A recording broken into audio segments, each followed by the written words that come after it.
आदाब नाजरीन। A1 TV के स्टूडियो में आज मौजूद है डॉक्टर बंदा नवाज़, जो नवोदय कॉलेज में प्रोफेसर हैं। नाजरीन, जैसा कि आप जान रहे हैं, आजकल ना के रायचूर, ना के कर्नाटक, बल्कि पूरे हिंदुस्तान में कोरोना की कहर थी। फिर उसके बाद कोरोना की दूसरी कहर। अब ये दूसरी कहर से थमे नहीं कि लोग तीसरी कहर की तरफ इशारा दे रहे थे, मगर इसके बावजूद एक और सितम के फंगस, वो भी फंगस, एक ब्लैक फंगस और एक वाइट फंगस।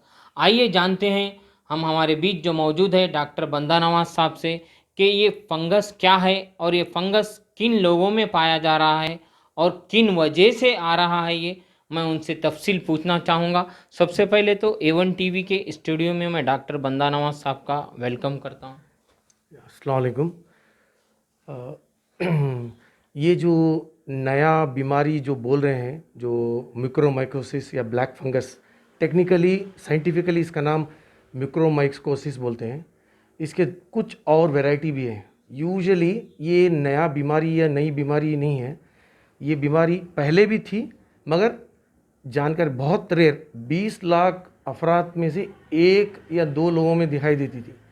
यूजुअली ये बीमारी किन लोगों में नज़र आती है? जिनकी इम्यूनिटी लेवल माने जिन लोगों में बीमारी से लड़ने की ताकत कम हो रहती है, ऐसे अफराद में ये बहुत नज़र आती है। जैसे कि मिसाल के तौर पे मैं बोलना चाहता हूँ, जो हमारे वतन के सरहदों पर जो सोल्जर्स होते हैं या जो प्रोटेक्ट करते हैं, ये सोल्जर्स अगर थोड़ी देर के लिए, कुछ देर के लिए हट जाएंगे तो क्या होगा? घुसपैठिए आ जाएंगे। उसके दौरान कोई और आके कब्जा भी, जैसे चाइना बॉर्डर में हुआ, उसी तरह इंसान के अंदर जब इम्यूनिटी की पावर कम हो जाती है, इसका पनपना शुरू हो जाता है। सोच रहे होंगे ये कहाँ से अपने आप पैदा होता है? एक्चुअली जो मिक्रोमाइकोसिस जो फंगस होता है, इर्द गिर्द हमारे तरफ में सब जगह है। ये नहीं है बोल को नहीं, सब जगह है। मगर इसको पनपने के लिए इंसान की जो ऑक्सीजन लेवल या टिश्यू लेवल चाहिए होता है। मगर ये पनपना कब शुरू करता है? जब इंसान की इम्यूनिटी, जैसे मैं मिसाल दिया था, इम्यूनिटी लेवल या प्रोटेक्शन डिफेंस मैकेनिज्म जो बीमारी से लड़ने की कम हो जाती है। तो किस दौरान होती है? कोविड पेशेंट में क्या हो जाता है? कोविड की बीमारी की वजह से प्लस ये ट्रीटमेंट के दौरान क्या होता है, कुछ इम्यूनिटी का लेवल कम हो जाता है। डायबिटीज़ जिसके अंदर होता है, उसके अंदर इम्यूनिटी का लेवल कम होता है। एड्स से डायबिटीज़ है उनको खतरा है। खतरा, डायबिटीज़ रहने में बहुत ज़्यादा वल्नरेबिलिटी, ससेप्टेबिलिटी ज़्यादा होती है। तो और एड्स रहने की बीमारी से जो रहते हैं, उनके अंदर भी ज़्यादा, जिनको ये लोग होते हैं जिनको कोविड आता है। नेक्स्ट कैंसर पेशेंट होते हैं, थैलासीमिया पेशेंट होते हैं, जो भी पेशेंट के अंदर ऑटो इम्यून डिसीज़ होते हैं। सो जिन पेशेंट के अंदर जो इम्यूनिटी लेवल कम होती है, उनके अंदर कोविड आता है तो डेफिनेटली ऑलरेडी उनकी इम्यूनिटी लेवल कम होती है, कोविड आने की वजह से और भी इम्यूनिटी कम हो जाती है। उसके दौरान अब कुछ व्हाट्सएप में आ रहे हैं, और एक भी है, क्या है बोले तो, जो स्टीरॉइड्स यूज़ करते हैं ट्रीटमेंट के लिए। डॉक्टर्स है ना, मजबूरन स्टीरॉइड यूज़ करना पड़ रहा है। कोविड पेशेंट जान बचाने के खातिर स्टीरॉइड्स को यूज़ किया जाता है, जैसे डेक्सामेथासोन, मिथाइलप्रोडोन, जो भी स्टीरॉइड्स यूज़ करा जाता है। क्यों? अगर वो यूज़ नहीं करेंगे, उनके जो फेफड़े जो इफेक्ट हुए हैं कोविड की वजह से, लंग्स, फेफड़े, उसके अंदर क्या हो जाता है, इंटरलूकिन स्टॉर्म होकर पेशेंट मर जाता है।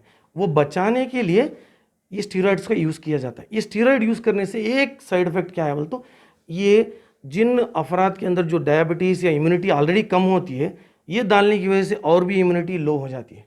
जिससे क्या होता है, जो ऑलरेडी अवेलेबल एनवायरनमेंट में होता है, वो अगर ऑक्सीजन के थ्रू या इन्फेक्ट या क्या बोलते हैं, ह्यूमिडिफायर जो होता है, ह्यूमिडिफायर जो ऑक्सीजन का कनेक्शन होता है, उसके अंदर नल का पानी इस्तेमाल करने से, क्योंकि नल के पानी के अंदर प्यूरिफाई नहीं रहता है, उसके अंदर भी वो फंगस होता है जो ऑक्सीजन के थ्रू अंदर आ जाता है साइनसस में, तो फंगस आ जाता है। ये तो फंगस की पहचान क्या है डॉक्टर साहब?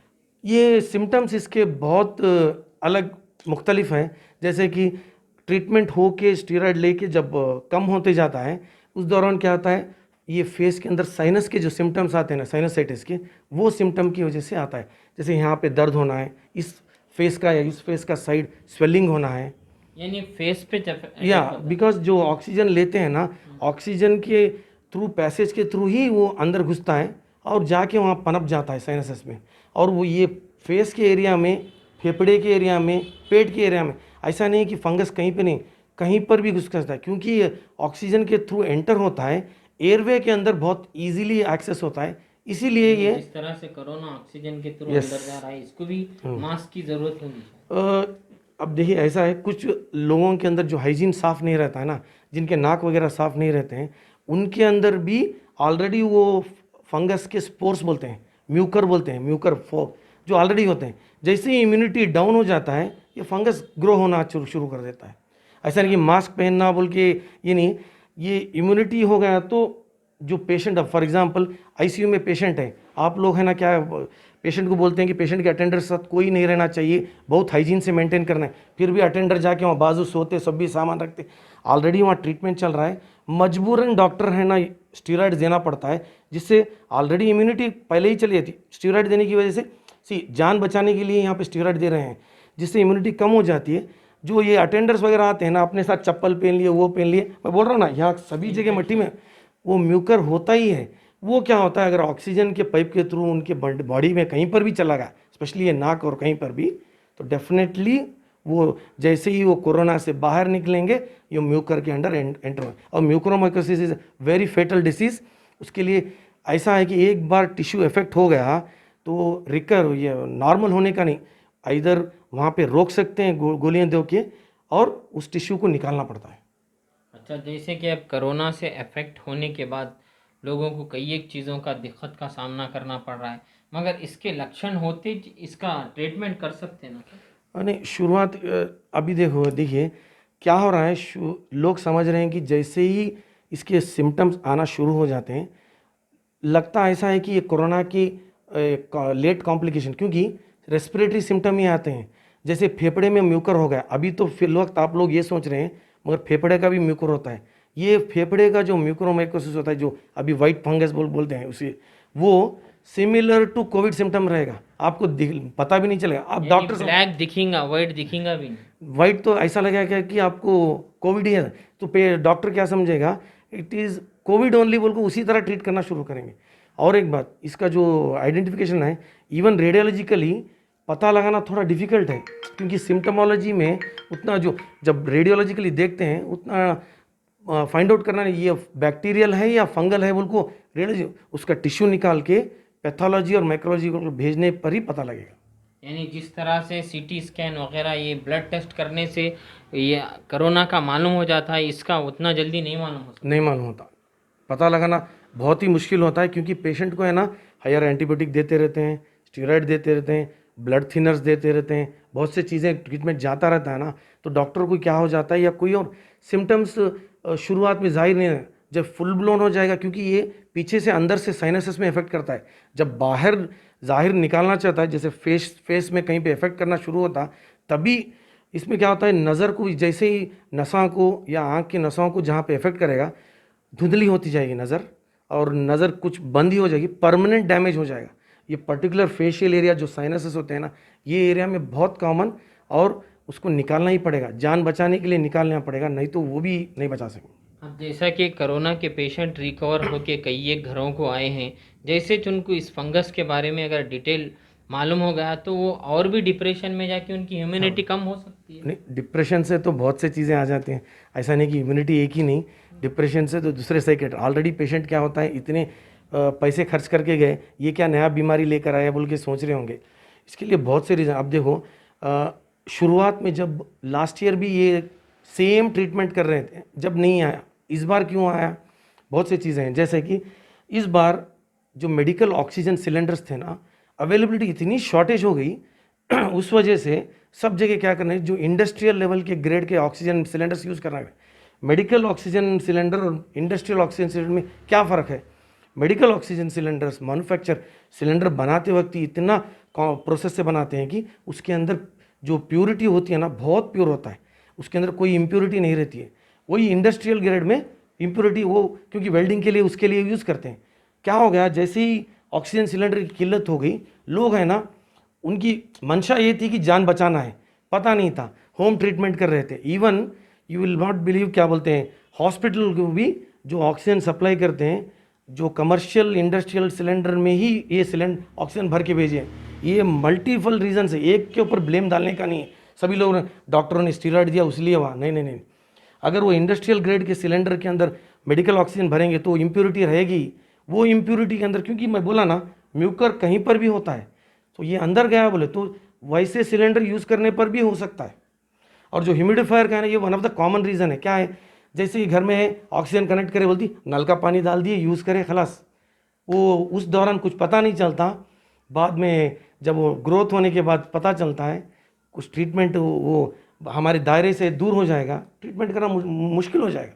जिस तरह से हर एक मर्ज के एक डॉक्टर स्पेशल होते हैं, कोई हार्ट के, कोई लेंस के, कोई ये, अब इसके ताल्लुक से क्या स्किन डॉक्टर को कांटेक्ट करें या कोई फिजिशियन को, खास इसके कौन होते हैं? नहीं, इसके लिए स्पेशलिस्ट नहीं, हर तरह का डॉक्टर, क्योंकि ये ऑफ्थोमोलॉजिस्ट भी देखना चाहिए, ईएनटी स्पेशलिस्ट भी देखना चाहिए, मैक्सिलोफेशियल, ये टीम ऑपरेट करती है। एक डॉक्टर इसके लिए ऑपरेट नहीं कर सकता ये कंडीशन, और उसके साथ फिजिशियन, ये टीम होना चाहिए। फिजिशियन होना चाहिए या पल्मरी फिजिशियन होना चाहिए, ऑफ्थोमोलॉजिस्ट होना चाहिए, ईएनटी सर्जन, मैक्सिलोफेशियल सर्जन। और एक चीज़ बोलना मैं भूल गया, जो म्यूकर है ये सिर्फ यहाँ पे नहीं, क्योंकि नेसल से ब्रेन तक के कनेक्शन होता है, ब्रेन तक भी अफेक्ट कर सकता है, तब न्यूरोसर्जन भी का इन्वॉल्वमेंट भी हो सकता है।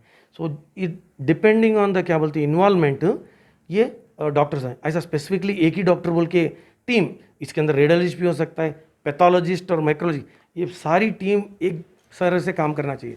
फिर भी लोग किन किन चीज़ों से परहेज करना चाहिए? नहीं, जैसे ट्रीटमेंट करने के लिए घर में ऑक्सीजन ट्रीट कर रहे हैं तो अंडर द सुपरविजन। हमारे लोगों में क्या हो गया है, थोड़ा सा इल्म आ गया, व्हाट्सएप के अंदर देख लिए या मीडिया के अंदर देख लिए कि मीडिया वाले क्या करते हैं, डेक्सामेथासोन स्टीरॉयड यूज़ करने से बहुत से सिम्टम ये हो गए बोलती, जाते मेडिकल में देते, मेडिकल वाले है नहीं आधे डॉक्टर ही बन गए। स्टीरॉयड को है ना, अगर मेडिकल सुपरविजन, क्वालिफाइड डॉक्टर के सुपरविजन में ट्रीटमेंट लेंगे तभी, क्योंकि स्टीरॉयड को देने के बाद हाई डोज दे के उसको टेपर डोज को कम करना है। अगर क्वालिफाइड डॉक्टर के सुपरविजन में चलेगा, प्लस ये ऑक्सीजन है ना हॉस्पिटल के अंदर ही विथ क्या बोलते हैं ह्यूमिडिफायर के अंदर फिल्टर्ड डिस्टिल्ड वाटर या नॉर्मल सलाइन यूज़ करेंगे जो स्टेरलाइज रहता है, वो सिलेंडर मेडिकल ग्रेड का ही रहेगा, उसकी पाइपिंग पूरी स्टेरलाइज रहेगी। और जो आईसीयू के सेटअप के अंदर कोई पेशेंट के साथ उनके बैग सब भी लगा के रखना, ये सभी छोटी छोटी चीज़ें हैं, ये सब मेंटेन है। इवन डॉक्टर से लेके नर्सिंग स्टाफ भी मेंटेन करना पड़ेगा। ये ऐसा नहीं कि पेशेंट के अटेंडर को नहीं, हर एक हॉस्पिटल से लेकर पेशेंट के अटेंडर सबका इन्वॉल्वमेंट है। सो स्टीरॉयड को है ना, हम लोग क्या कर रहे हैं ईजीली, इंडिया में स्टीरॉयड इतनी आसानी से मिल जाएगा, आप जाके दे तो क्विंटल से दे देंगे मेडिकल वाले, क्विंटल भाई किलो में नहीं बोल रहा, क्विंटल से दे देंगे, उतनी अवेलेबल है स्टीरॉयड्स। सो ये स्टीरॉयड्स का क्या है, इवन दो क्या बोलते हैं वंडर मेडिसिन है, ये मेडिसिन देने की वजह से बहुत से लोग बचे हुए हैं कोविड के वजह से, मगर यही मेडिसिन को सही से इस्तेमाल नहीं करने की वजह से बहुत से लोगों की जानें अब जा रही हैं। सो मल्टीपल फैक्टर्स है, जैसे मैं बोला सिलेंडर की किल्लत होने की वजह से इंडस्ट्रियल सिलेंडर यूज़ करें, और यानी क्या हो रहा अर्जेंट में गफलत में क्या हुआ, जो पानी है कौन सा की यूज़ कर लिए, वो ह्यूमिडिफायर को हर 24 घंटे में स्टेरलाइज धो के चेंज करके पानी चेंज करना पड़ता है, ट्यूबिंग चेंज करना पड़ता है, सिलेंडर को मेडिकल ग्रेड सिलेंडर यूज़ करना पड़ता है, मेडिकल ग्रेड ऑक्सीजन यूज़ करना पड़ता है। इन चीज़ों का अगर ख्याल रखेंगे तो डेफिनेटली होगा। इनिशियल सिम्टम्स क्या होगा, साइनोसाइटिस की तरह होगा, जो कोविड पेशेंट के अंदर साइनोसाइटिस आएगा उनके अंदर चांसेस ज़्यादा आते हैं, तभी बता लेना है।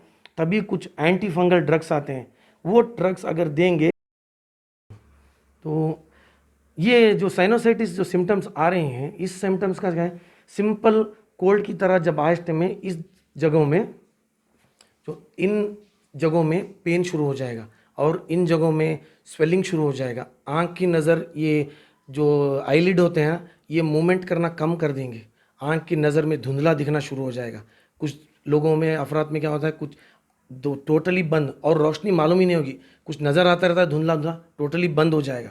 ये साइनस, ये चेहरा है ना स्वेलिंग होगा, और आँख के जो अंदर की एरिया में थोड़ा सा लाइट ब्लैक हो, ये स्टेज चले गया होते। इनिशियल सिम्टम्स होते हैं यहाँ पे इन्फेक्शन, जैसे कोल्ड हुए स्टेज में साइनस आता है, जहाँ पे सर्दी भरी हो जाते हैं, नहीं सर्दी भर गई बोलते हैं। साइनस माने ये स्कल के अंदर हड्डियाँ होती हैं, जो इसके अंदर एयर कैविटीज़ होते हैं, जो नॉर्मली हर इंसान में होती हैं, जो नाक के अंदर से कनेक्टेड होती हैं।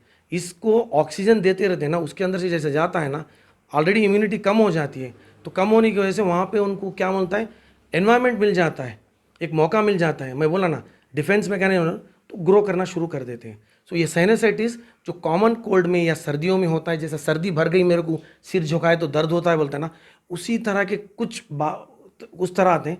थोड़ा फीवर भी आता है और हेडेक आता है, इस तरह से आंख लाल होना शुरू हो जाती है, नीचे थोड़ा काला काला होना शुरू होता है, और इन्हीं जगह फेफड़े में फैल गया बोले तो बलगम सूखी खांसी आएगी, बलगम नहीं आएगी। एक्चुअली इसका म्यूकोरमाइकोसिस बलगम नहीं आएगा। तो ऐसे इवन पेट के अंदर भी म्यूकोरमाइकोसिस हो सकता है। ब्रेन के अंदर, अगर ब्रेन के अंदर हो गया तो इंसान की सोचने की कैपेसिटी या एनालाइज करने की कैपेसिटी चली जाएगी। इस तरह से होता है। अच्छा, ये ब्लैक फंगस के बारे में तो आप बोले, ये वाइट फंगस क्या है? नहीं इसके लक्षण, नहीं इसके नहीं नहीं, symptom? ये वाइट फंगस है ना, यूजुअली डायरेक्टली लंग्स में करता है, जिसके अंदर symptoms almost similar to covid ही रहेगा। पेशेंट को ऑलरेडी कोविड आ गया है, इम्यूनिटी कम हो गया, तो लंग्स में जाके वहाँ पे इफेक्ट कर रहा है। प्रेजेंटेशन जो आता है ना, टाइप ऑफ जो ऑर्गेनिज्म है वो अलग रहने की वजह से उसे वाइट फंगस बोलते हैं। ठीक है, अब जब आप यहाँ तक कितना तफसील बोले हैं तो जो इसके लिए अवेयरनेस में भी आप कुछ एक अच्छा, दो अल्फाज बोलिए। अवेयरनेस ये है कि हर एक के लिए क्या है बोले तो ये डर मत रखिए कि स्टीरॉयड देने की वजह से हो रहा है। फर्स्ट नहीं, स्टीरॉयड के इम्प्रॉपर यूसेज, इम्प्रॉपर माने गलत यूसेज की वजह से, सेल्फ ट्रीटमेंट की वजह से, अगर ट्रीटमेंट ले रहे हैं स्टीरॉयड का, हमेशा याद रखिए, आप अब की बात नहीं, ये स्टीरॉयड्स पहले से थे, पहले से भी मिसयूज़ हो रहे हैं। इंडियन सिनारियो में क्यों यूके में स्टीरॉयड्स यूज़ करने पर भी वहाँ क्यों नहीं आए म्यूकोरमाइकोसिस? क्योंकि वो मेडिकल सुपरविजन में वो डॉक्टर पेशेंट यूज़ कर रहे थे। अगर स्टीरॉयड यूज़ करना है तो डॉक्टर की सलाह लेकर ही यूज़ करना चाहिए, एक बात है। और ऑक्सीजन सिलेंडर यूज़ करना है तो हॉस्पिटल में और डॉक्टर के सुपरविजन में ही यूज़ करना है। कोई भी सिम्टम पोस्ट कोविड, सर दर्द हो या यहाँ पे साइनस में दर्द हो, इमीडिएटली कंसल्ट करना चाहिए। ये चीज़ें हैं। और यानी कोई सिंपल को पोस्ट कोविड के अंदर बहुत से चीज़ें आ सकते हैं, जैसे पोस्ट कोविड एस्थेनिया है, जिसके अंदर इंसान को क्या होता है, चलने फिरने पर है ना दमा शुरू हो जाता है। तो क्योंकि लंग्स अडाप्ट होने के लिए टाइम लगते हैं, तो तब भी है ना, ये होने के बावजूद भी पेशेंट डॉक्टर से मिलना, कंसल्टेशन में रहना चाहिए।